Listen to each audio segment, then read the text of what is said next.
आजकल जो कुछ हो रहा है, जो सियासी माहौल हम देख रहे हैं, ये पिछले 75 साल हम एक ही गर्दिश में घूम रहे हैं। एक सियासी हुकूमत आती है, दूसरे को मार पीटती है, फिर वो उसके बाद फिर उसके तरफ से बदला आता है।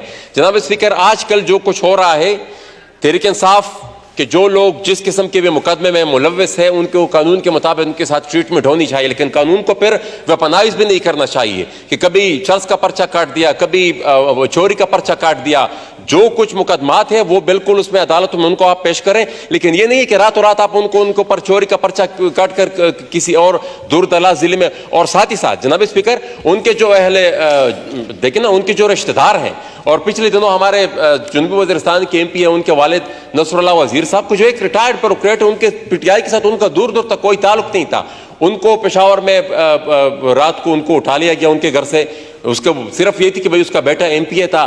साथ ही साथ इस तरह के और भी बहुत केसेस है जिनमें बच्चों को, भाइयों को इस तरीके से उठाया जाता है। अच्छा, ये खदशा भी है क्या है जनाब स्पीकर, इसका फिर ये रिपीटिशन होगी, ये फिर उस तरीके जब उनकी ये यहाँ पर तो 2.5 साल से ज्यादा हुकूमतें रुकने वाली नहीं है, ये तो अब ट्रेंड बन गया है। फिर वो होगी, उसके बाद फिर उसका रद्द-ए-अमल उसी तरीके से फिर यही होगा। तो जनाब स्पीकर, इसकी भी रोकथाम होनी चाहिए। एक आखिरी पॉइंट